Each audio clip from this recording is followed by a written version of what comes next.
So new album's finally been unveiled. Yeah. It's happening, man. It's all going along well. The new video's exactly how I hoped it would be. Yeah, right. Like, yeah. Mate, I was like, right, how's it going to be? And then I saw you behind the bar, and I was like, okay, it's just so good.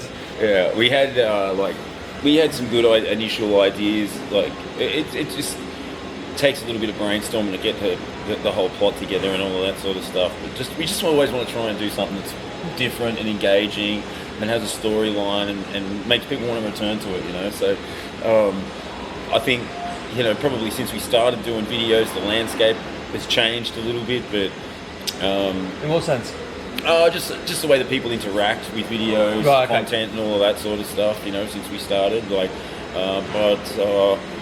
I'm really happy with the way it's been received, and I know it'll be one of those videos that it's a slow burn kind of thing. But I think what we created, in a sense of the effort that we went to understand about train spotting and the way that they recreated that scene, and we're just grateful that we've got another opportunity to be creative in that way, as well as playing music and playing live shows. And we also get to make these stupid videos that are just so much fun to make, and our video guy Dan Farmer is an absolute legend. So we just love being able to work with him as well, and spend time with him, because we're all busy, everyone's got shit going on, but he's such a great guy, and we always have such a great time making these videos with him too. How much of it is scripted?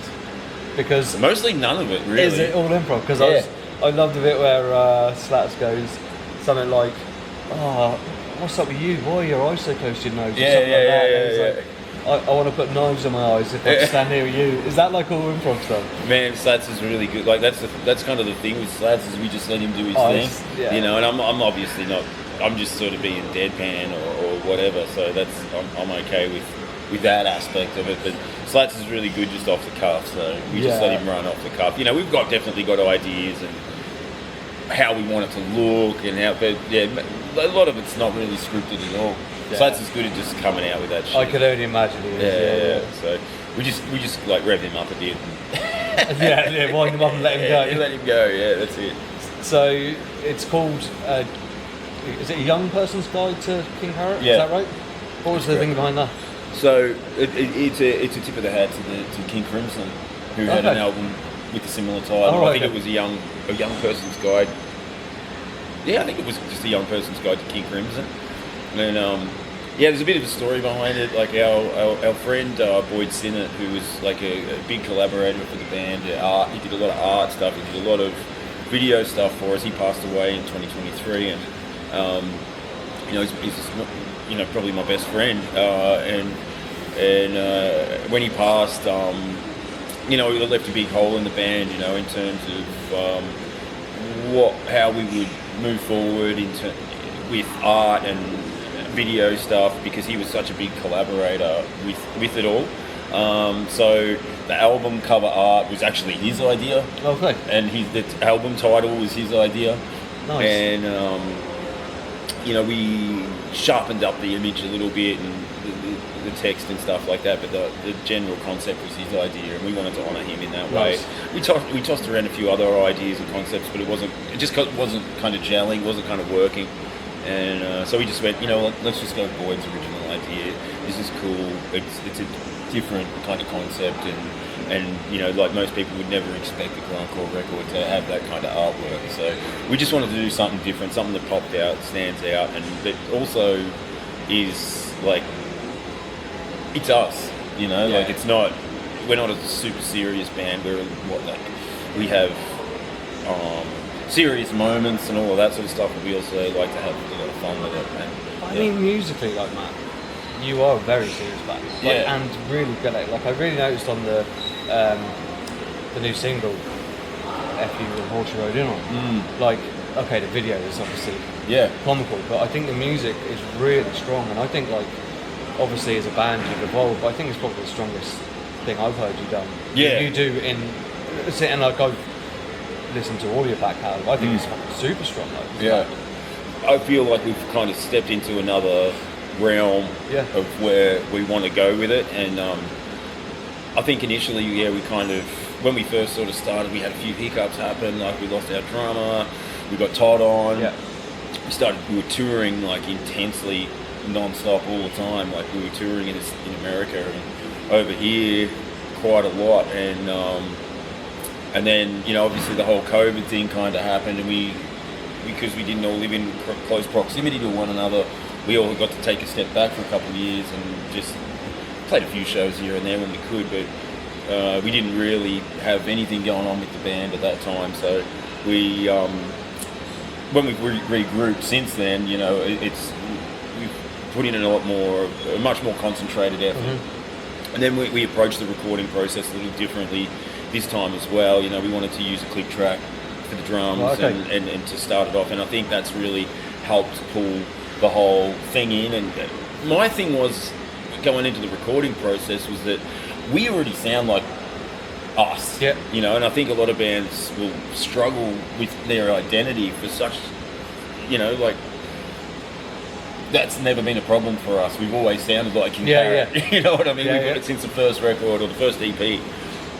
So we've always had our own sound, and we've been able to, like, not only have our own sound, but we can incorporate elements of like punk rock, rock and roll, death metal, thrash metal, grindcore, and we can put it all into the soup, and it still sounds like us. Probably a lot to do with like my vocal style and the way that I approach that, and then like the riffs and stuff as well. So I just feel like we had to shift something a little bit when we were approaching the recording process, and I feel like that element of moving away from that sort of punk rock kind of loose feel that we had, and bringing it into something a little bit more tighter is kind of what we needed to do.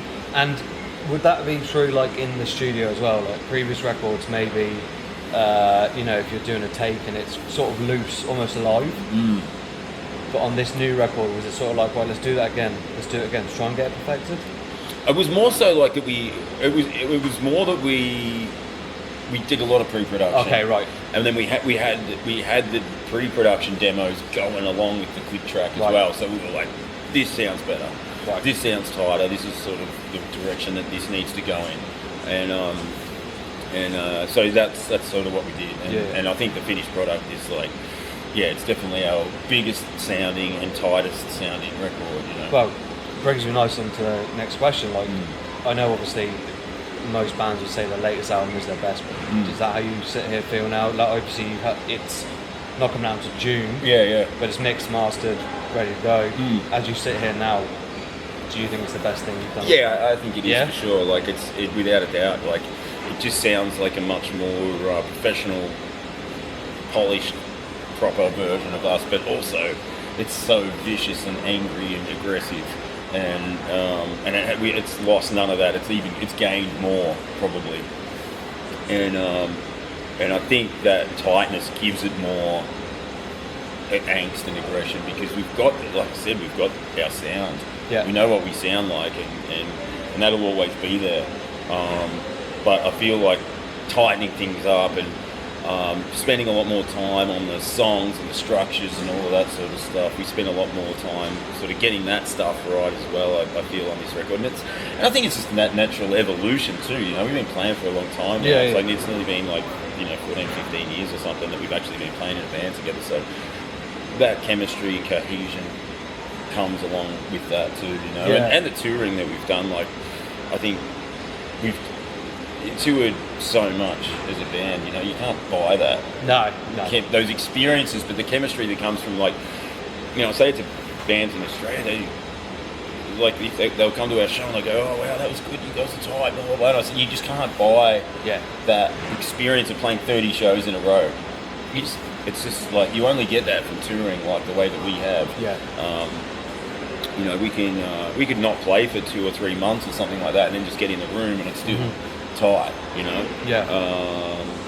But I mean, you're like not one of the exceptions, but when we spoke over Zoom, I was saying, like, to make it as a grindcore band, to get out of Australia, to do what you do is a huge achievement, and not a lot of bands get that. So, but I think like you said, like 15 years probably isn't a lot of time as a band these days. Right. But I mean, I think you can see, and I've not seen you live in until I see you tonight, but I think you always give it 100%. Every one of you. Like no matter, like we were talking about earlier off camera, like you play at the Duke.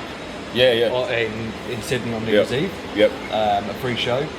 To playing here in front of 10, 12,000 people, and however many you play to, you're always giving it 100%. Yeah. It's just, I mean, that's sort of been the ethos from the start. It's like, you know, you always give it 110% whenever. Well, you can't actually give it 110%. You can only give it 100%, right? But I know people like to say that. There's no such thing as 110%. Okay, we just want to clarify that. But no, we always had that approach. You know, we just go for it every gig.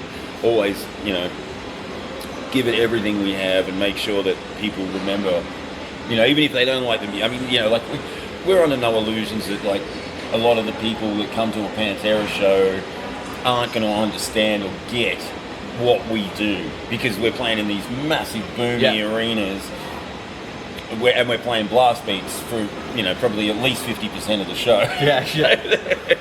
So they're probably not, you know, it gets a little bit lost in translation. But if you're into that kind of music, like I guess a lot of the fans would probably go, Pantera is the heaviest thing that they get into, you know, and then there's the more extreme where it's like Pantera was like the gateway drug to more extreme Which stuff. is probably like you and I assume when we started out, we started Pantera, and then you sort of go down that rabbit hole of Napalm Death, Cannibal Corpse. You know, black metal shit or whatever, you know, anything like that, you know. So that was certainly how it worked for me anyway, and I understand that, you know, there's going to be a lot of people who, it's just going to go whoop, right over their head, and that's fine, you know, like whatever. But we've definitely noticed the reception has been great. The crowd participation has been awesome. People are curious and they want to get into it. And, you know, mosh pits are starting, circle pits are starting. There's people flying over the barriers when we're playing. Nice. And man, that's beyond our expectations. I mean, even being part of a tour like this in Europe is beyond our expectations. Yeah. So we're just super grateful, and grateful to all the people in the Pantera camp and the Power Trip guys too have been awesome, and we're just super grateful to be in this position, you know. Yeah. I mean, there's always, like I always say, like you should always show the support because you find some hidden gems. Like, you know, I remember going to see Primordial, you know, the Irish black metal band, and have you heard of the Polish band Mgła? MGLA. Yep. They supported them, and I saw them play before, and I was like, Jesus, how can I not know this band? So, yeah, they're a great band. I've seen them in Australia. I've driven them around actually in Australia. Just working. One up. No. You know, just, you know, like that's you just work. You know, drive. You know, doing all that shit back home. You know, helping out. Nice. Yeah. But yeah, like, because you do find some stuff, and like, what's it been like in terms of the tour? What are you, 2 weeks in now, maybe? Yeah. There's 3 more shows. That's it. Is that it? Yeah. Oh, no way. Okay. Yeah, there's tonight, and then there's Birmingham, and then there's London. So we've sort of been out for about 3 weeks. Yeah, something like that. We haven't been playing every single day. It's been like one day, then a day off, and then maybe 2 shows, and then a day or 2 off. Nice. And then, like, there's a day off either side of this show, and then and then we play Birmingham, and then a day off, and then London. And where's London at?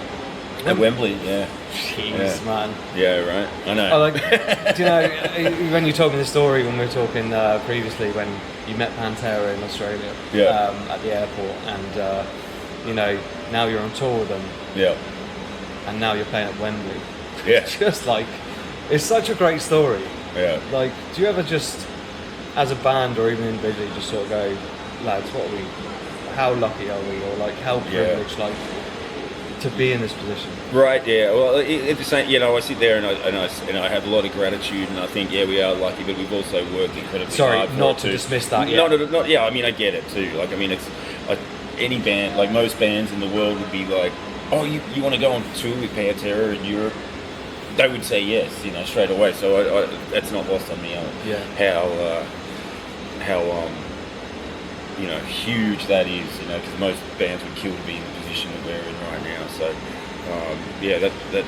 that's an even bigger driving force for us to put in as much as we possibly can and leave absolutely no stone unturned when it comes to our performance and the way that we go about what we're doing.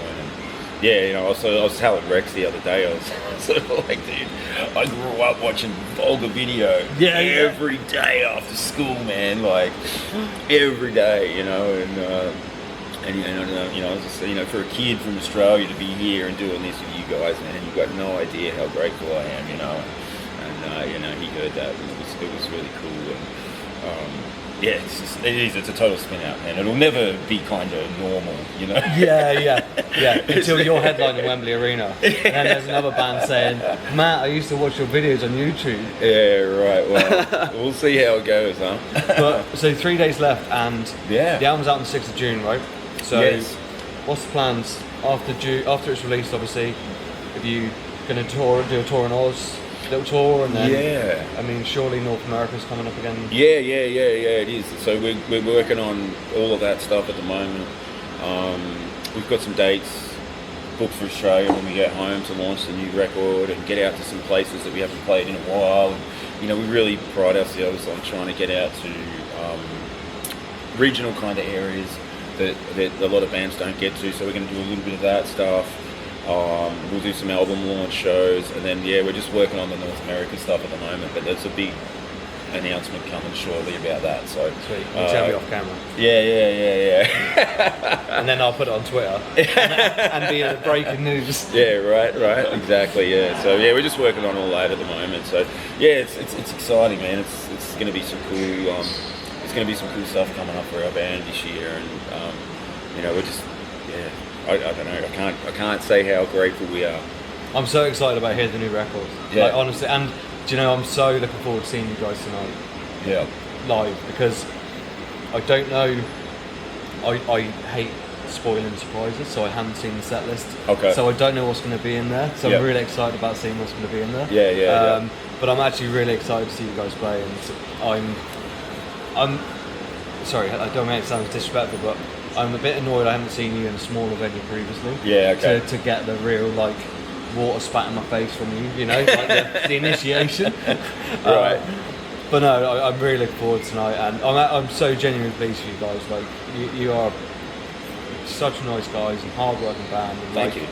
Even just now, we're sat, the arena's there, and you've come out just to come here and chat with me, and I appreciate it so much. No, we appreciate you, man. Thank you. And so I've just one last question, Matt, before we tidy up. You've been away for 3 weeks, or it'll be 3 weeks now. Yep. You have a daughter back home. Yep. How hard has it been away from it's hard, man. Yeah, we do try and do regular phone calls and all that sort of stuff. Stay in touch, but it's tough. But it's like, it's like I always sort of say, try and